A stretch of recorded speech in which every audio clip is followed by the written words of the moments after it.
Shalom Avrahá. Nossa parashá termina contando sobre a morte de Moshe. E antes de Moshe falecer, Hashem pede para ele subir no Monte Nevó e olhar, ver a terra, a futura terra santa, a terra prometida. E Hashem diz para ele que ele não vai entrar nela. Por quê? Todos conhecem o caso. Hashem lembra para ele que Hashem tinha pedido para ele fazer uma coisa e ele fez de outra maneira. E vamos analisar todo o vínculo de Moshe com a Geulah, com a redenção do nosso povo. Quando Moshe nasceu, ele nasceu no meio de um decreto. Esse decreto era que os astrólogos do faraó, eles falaram para o faraó que vai nascer a criança que vai tirar o povo de Israel do Egito, vai salvar o povo de Israel. Então o faraó, ele mandou toda criança que nascesse teria que ser jogada no rio. Os pais de Moshe esconderam ele durante 3 meses. Mas aí, por um motivo espiritual, que aqueles astrólogos, eles estavam vendo isso, que a criança nasceu e o decreto continuava. Por um motivo espiritual, a mãe de Moshe, ela colocou ele numa cestinha impermeável e ela impermeabilizou e colocou a cestinha com o neném no rio Nilo para ver se isso já ia atrapalhar os astrólogos do faraó. E realmente atrapalhou. Realmente eles viram na astrologia deles que a criança já tinha sido jogada na água. E nesse dia terminou o decreto. Quer dizer, o negócio lá deu certo, o jeitinho deu certo. E só que o mais interessante ainda, o que ela tinha pensado, a Miriam, a irmã dele, estava lá perto. Era uma criança pequena. Então, se a mãe estivesse perto e os soldados do Egito pegassem ela perto da criança, ia terminar numa tragédia. Só que a irmã não teria problema. Então, provavelmente, a Torá não diz isso explicitamente, mas provavelmente a intenção não era deixar ele no rio. A intenção era que o decreto fosse terminado, fosse desdecretado, como se diz, na hora que eles viram que a criança foi jogada no rio, e a irmã dele, depois de algum tempo, pegaria ele de volta. Pegaria ele, na hora que ela visse que tinha algum problema lá, ela pegaria ele. Nesse meio tempo chegou a filha do faraó. Dizem nossos sábios que ela estudava judaísmo e ela resolveu se converter ao judaísmo. E os rabinos da tribo de Levi, que eram os sábios da época, falaram para ela que ela tem que mergulhar no rio Nilo. E ela foi mergulhar, como numa conversão, tem que ir para o mikve. E naquele caso eles pediram para ela fazer isso. E a gente sabe que o mikve, quando ele é um rio, ele tem que ser um rio que a maior parte da água dele é água de fonte, não é a água da chuva. Porque para ser considerado um mikve, a água da chuva tem que estar parada, a água da fonte pode estar andando. Então, no caso do rio Nilo não teria esse problema, porque lá no Egito não chove. Mas no caso de um rio comum, realmente a pessoa procuraria uma baía do lado do rio, tipo um lugar, uma parte do rio que a água não está correndo. Não sabemos se esse é o detalhe lá, pouca coisa chegou até nós, mas o que chegou até nós é que aonde a cestinha foi colocada com Moshe, chegou a Bate, a filha do faraó, e ela salvou Moshe Rabbeinu, contratou a mãe dele para dar de mamar para ele, com certeza tinham lá soldados egípcios tomando conta da casa, para que ninguém fizesse mal para ele. E depois que ele terminou de mamar, ela levou levou o nenê para casa, para o palácio do faraó. Lá ela trouxe os melhores professores particulares da tribo de Levi, ou seja, ela cuidou do nenê da mesma maneira que ela se aproximou do judaísmo. Ela deu para ele essa educação a tal ponto que, quando ele saiu do palácio do faraó, ele viu um egípcio tentando assassinar um judeu a chicotadas. Ele falou o nome de Deus que tira a alma do corpo. E aquele egípcio faleceu. Então isso mostra tudo que ele aprendeu. Esses professores particulares dele eram muito bons. Quer dizer, ele sabia tudo. Todos os assuntos cabalísticos, tudo.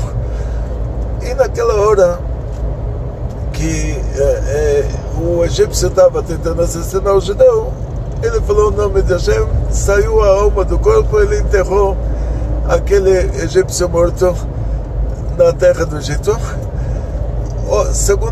Outra vez que ele saiu do palácio para ver o que estava acontecendo com os judeus, ele viu aquele judeu que quase foi assassinado, que ele salvou a vida dele, estava batendo em outro. Aí Moshe falou para ele: você é um rachá, por que você está batendo no outro rachá? Quer dizer, o que você é diferente dele, que vocês estão se batendo, que você está batendo nele? Aí aquele egípcio que foi salvo por Moshe, aquele judeu que foi salvo por Moshe, falou para Moshe: você vai agora me matar como você matou o egípcio? E Moshe falou: Moshe falou: agora todo mundo está sabendo isso. Por causa que ele falou isso, realmente ninguém sabia disso. E ninguém iria levar em conta o que uma pessoa dessas ia falar. Um escravo que apanhou do soldado ia falar: olha, chegou aqui Moshe Rabbeinu, o príncipe, e matou o soldado. Ninguém ia levar isso em conta, mas por causa que Moshe Rabbeinu, ele não teve fé, faltou fé para ele naquela hora, de acordo com o nível dele. Para nós seria... mas de acordo com o nível dele, era cobrado dele lá em cima mais fé do que ele teve naquele momento. Então, por causa que ele falou, agora todo mundo vai saber, sem pensar que Deus vai fazer um milagre, ninguém vai saber. Depois está escrito logo que isso foi ouvido pelo faraó, ou seja, a continuação do versículo lá. Então o Moshe teve que fugir para Midian. Ele se casou com a filha do Itró, se tornou pastor de ovelhas do Itró, que era a função que a filha estava fazendo. E aí é o mesmo caso, da mesma maneira que a Bátia, que era filha do faraó, ela se converteu ao judaísmo, o Itró, que era o conselheiro do faraó, também, ele analisou todas as religiões, chegou à conclusão que o judaísmo é a religião verdadeira e se converteu ao judaísmo também. E os habitantes de Midian ameaçaram que se ele sair de casa, Deus me livre, o que vai acontecer? Então ele mandava as filhas levarem os rebanhos para pastar. Moshe Rabbeinu, ele encontra com a Tzipora, ele encontra com as filhas do Itró, que elas estavam pastando os carneirinhos.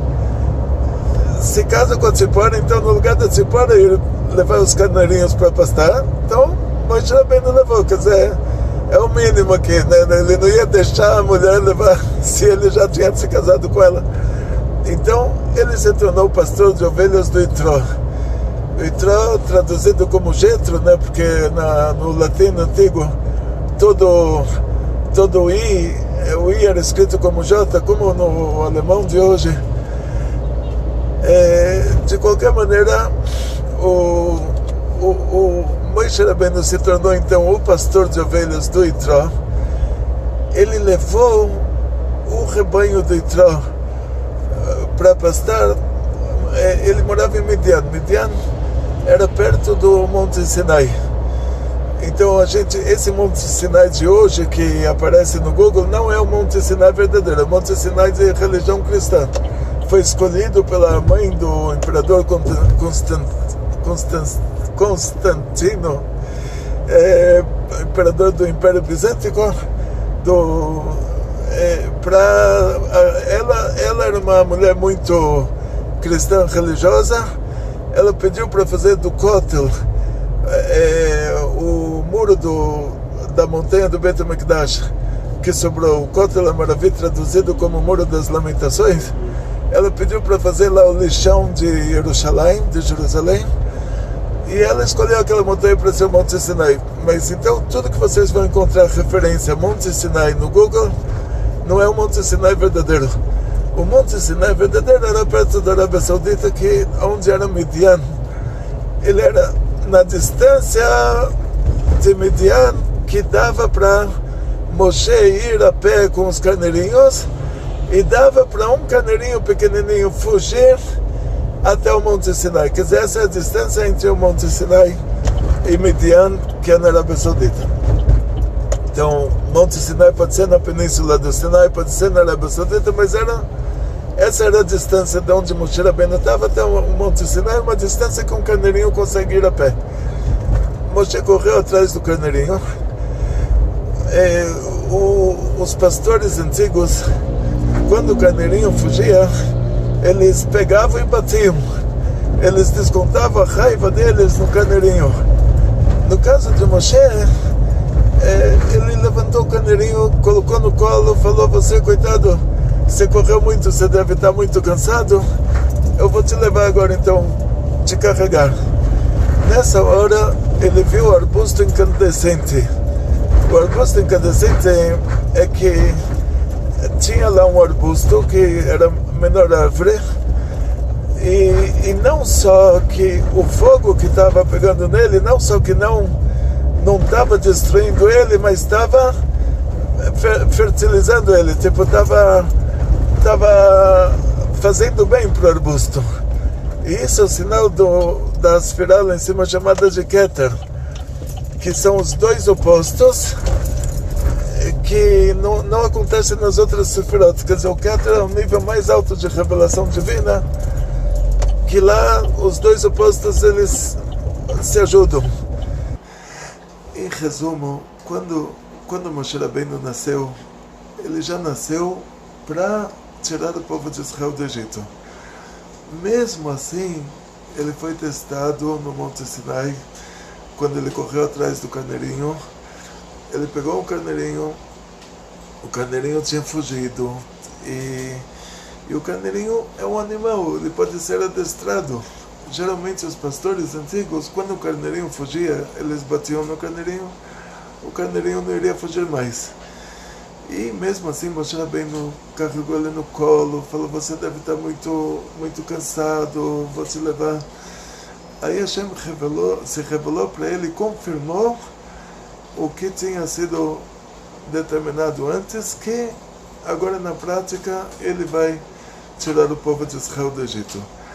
Hashem se revela para ele aquele arbusto incandescente por causa desse motivo. Depois, quando Moshe vai para o Egito tirar o povo de Israel de lá, Moshe conversa com o faraó e fala: ele fala o nome de Deus com 4 letras, que já é um nível sobrenatural.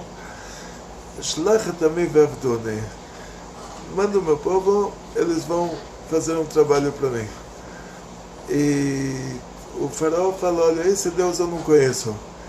Que o Yosef, quando desceu para o Egito, ele falou: Eloquim Enet Shlom Paró. Ele usou o nome de Eloquim. Eloquim é um nível de revelação divina mais baixo, é um nível Deus dentro da natureza. Esse nível o faraó conhecia. Agora, o nível de Deus numa revelação sobrenatural, isso o faraó não conhecia. Então o faraó falou: não vou deixar o povo sair do Egito. E como consequência disso, o faraó cortou a palha que o governo estava dando para fazer os tijolos e cobrou do nosso povo a mesma cota de tijolos que eles estavam fazendo antes, sem que o governo dê a matéria-prima, que era a palha. O barro tinha em todo lugar, mas a palha provavelmente vinha de outros lugares. Aí o povo teve que se espalhar por todo o Egito para procurar palha. A gente não sabe exatamente tudo que a gente fala hoje, que o nosso povo estava lá na terra de Goshen, que era o delta do Nilo, tudo isso não se tem comprovação nenhuma. Então a gente sabe que onde eles estavam não tinha palha, por isso eles tiveram que se espalhar pelo Egito inteiro para pegar palha. Então não sei como era o Egito há 3.300 anos atrás, exatamente onde eles moravam. Não tinha internet naquela época, não tinha registro nenhum, a gente tenta deduzir. Mas a gente sabe que naquele lugar não tinha palha, eles se espalharam pelo Egito inteiro para procurar palha. Não era o Egito de hoje, o mapa do Egito de hoje. O Egito de antigamente era muito pequenininho, mas onde eles estavam não tinha palha. O povo, os responsáveis pelo nosso povo, levaram chicotadas do governo porque não conseguiram fazer a cota de tijolos que era cobrada deles. E eles falaram para Moshe Rabbeinu: olha, desde que você apareceu a situação ficou pior. Moshe conversa com Deus e fala para ele: por que você fez o mal para esse povo e você não tirou o povo do Egito, não salvou o povo, e por que você me mandou? E Deus responde para ele: agora você vai ver o que eu vou fazer para o faraó. Então esse agora você vai ver não quer dizer que, olha, a gente perdeu a primeira batalha, mas não perdemos a guerra, ou a primeira rodada a gente não conseguiu, vamos conseguir na segunda. Não, ao contrário, a redenção já começou. E começou dessa forma, que uma bondade de um nível espiritual tão elevado, que o Tov Dalmadit Kasser, que é chamado, é uma bondade tão grande que ela não tem como descer para esse mundo num revestimento de bondade. Ela tem uma embalagem de sofrimento. Então a embalagem já começou a ser aberta, quer dizer, eles começaram a sofrer mais. Daqui a pouco chega o conteúdo, que é a redenção, a saída do Egito. E Moshe Rabbeinu não entendeu isso. Ele pergunta para Deus: por que você fez o mal para esse povo? E Deus fala para ele: por causa que você não acreditou, não teve a fé. Ou seja, o que você não entende, pelo menos você tem que ter fé. Até onde você entende, você entende. Acima do que você entende, você tem que ter fé. Por causa que você não teve a fé, por causa disso, agora você vai ver os milagres que eu vou fazer para o faraó. Mas os milagres que eu vou fazer para os 31 reis da Cananeia, para vocês transformarem a terra de Canaã na Terra Santa, isso você já não vai mais ver. Quer dizer, você foi desqualificado para colocar o povo dentro de Israel. Você foi qualificado para tirar o povo do Egito, mas desqualificado por meio disso para colocar o povo em Israel. Mesmo assim, para confirmar essa desqualificação, Hashem dá para ele mais um teste. Como que para confirmar a qualificação, ele teve que carregar o carneirinho no colo, no ombro, não sei, e para confirmar a desqualificação, agora na nossa parashá, Hashem fala que o motivo para isso, que ele foi desqualificado, é porque vocês se lembram que Deus tinha falado para ele pegar o cajado. A Miriam tinha falecido, o poço, a água secou, eles eram milhões de pessoas sem água, no meio do deserto. Então você imagina crianças chorando de sede, as mães berrando, e os pais foram lá berrar com Moshe Rabbeinu. Moshe pergunta para Hashem, Hashem fala para ele: pega o seu cajado e vai e fala com a pedra. Então é claro que falar com a pedra ou dar uma cajadada na pedra é o mesmo milagre, é quase igual. Porque de pedra não sai água. Tenta dar uma cajadada na pedra, ver se vai sair água de alguma pedra dessa maneira. Então ele foi, pegou o cajado, foi e falou com a pedra. Não saiu água. Aí ele deu a cajadada na pedra. Isso Deus não tinha falado para ele fazer. Então esse foi o teste dele. Quer dizer, ele deveria ter fé que mesmo ele falando, se Deus falou, fala com a pedra, então ele falando com a pedra, iria sair água. Agora ele fez um erro de avaliação na hora. Ele pensou, Deus falou para ele pegar o cajado, então se ele falou e não deu certo, então tem que dar a cajadada.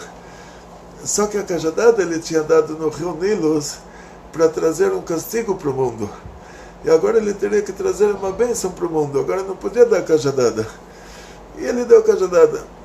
Então Deus falou para ele, olha, se até com a pedra, que você sabe que a pedra não entende, tipo, ele falou, você poderia santificar o meu nome no meio do povo, fazer um Kiddush Hashem, todo mundo visse um milagre. E o que está por trás disso é um teste de paciência. Até a pedra que Moshe Rabbeinu sabia que a pedra não fala, não ouve, não entende, e mesmo assim perdeu a paciência com ela, deu cajadada. Imagina com o povo de Israel, entrando na terra de Israel, a geração jovem, que eles são adolescentes, que eles vão ser revoltados e fazer pirraça e fazer de propósito e provocações, e se nem com a pedra ele teve paciência, quanto mais com a geração jovem ele não teria. E por causa disso ele foi desqualificado. Então Deus fala na nossa parashá explicitamente que o único motivo que ele foi desqualificado é por causa que ele bateu na pedra. O que a gente aprende daqui, essa parashá sempre vem antes do Yom Kippur. O que a gente aprende daqui é assim, Moshe Rabbeinu faleceu com 120 anos de idade, e está escrito no Parashat Noach que os dias da vida do ser humano vão ser 120 anos. É uma média de até 120 anos, mesmo que o rei Davi depois fala que os dias da nossa vida são 70 anos, e se formos muito fortes, se formos Gvorá, vai ser 80 anos. Mesmo assim, Moshe Rabbeinu, então, ele completou o ciclo da vida nesse mundo, e mesmo assim ele poderia ser qualificado para continuar. Tipo, tivemos casos na Torá de pessoas que viveram mais de 120 anos, como nossos patriarcas, por exemplo. Então Moshe Rabbeinu poderia estender a vida dele até o número de anos que viveram os patriarcas. Deus poderia fazer isso para ele, mas não fez. Por quê? Porque ele passou por um teste de paciência e não passou no teste. E esse foi o único motivo, diz a Torá, que ele não entrou na terra de Israel, que ele não levou o povo para a Terra Santa, para transformar a terra de Canaã em Terra Santa. Então temos que aprender daqui que o principal trabalho na nossa vida, agora que a gente está antes de Yom Kippur, é ter paciência, é entender os limites do outro. Você está falando com uma pedra, você sabe que a pedra não ouve, você sabe que a pedra não fala, não fica bravo com ela, é uma pedra, Deus criou ela assim. Você está falando com uma pessoa que se comporta como uma criança, que a pessoa está surtando o tempo todo, qualquer coisa ela fica brava, qualquer coisa ela surta. Você sabe que o limite dela é esse, ela tem um retardo emocional. Ela cresceu até uma certa idade e parou. Você está falando com alguém que tem inclinações para isso, inclinações para aquilo, uma pessoa que é mais brava, uma pessoa que é mais burro. Então, você tem que levar em conta que mesmo que você não está vendo o limite da pessoa, você não está vendo essa limitação existe. Então, nunca perca a paciência, absolutamente nunca. É difícil. Muitas vezes você se sente como Moshe Rabbeinu na hora de dar a cajadada na pedra. E sim, quer dizer, cada um de nós é testado, muitas vezes. Mas faça o exercício. Você caiu na primeira, caiu na segunda, caiu na terceira, caiu na quarta, caiu na quinta, caiu na sexta, caiu na sétima, caiu na oitava, caiu na nona, caiu na décima. Mas agora que a gente está estudando sobre esse assunto, a partir de agora, tenta se conscientizar, peça para Deus não te testar, mas esteja preparado que se tiver o teste, você não vai perder a paciência. E isso lá em cima é a coisa mais importante do mundo. Como a gente vê que Deus falou para Moshe, por causa disso ele não entrou na Terra Santa, a gente vê que isso, Moshe Rabbeinu foi testado por meio de um carneirinho, como se ele perdeu a paciência com o animal. Não perdeu a paciência com o animal. Foi testado novamente por meio de uma pedra. Se ele vai perder a paciência com a pedra, não vai perder a paciência com a pedra. E perder a paciência com uma pessoa justifica menos, é menos justificado do que perder a paciência com o carneirinho e com a pedra. Então a gente tem que simplesmente trabalhar nessa midá, nessa qualidade de não perder a calma, não perder a paciência com ninguém. Isso é o que a gente aprende da nossa parashá. Hashem fala explicitamente para Moshe: você não vai entrar na terra de Israel por causa disso. Então a gente sabe que isso é importante lá em cima. Não precisa nem perder a paciência com a pedra, nem quando você está fazendo alguma coisa, fica bravo com o que você está fazendo. Tem gente que, eu não quero entrar em detalhes, né? Mas tem gente que é o tudo ou nada. Tinha na Torá, tem uma história do Onkelos, que ele era um romano, sobrinho do imperador do Titus, que destruiu o Beit HaMikdash, e Onkelos ele resolveu se converter ao judaísmo.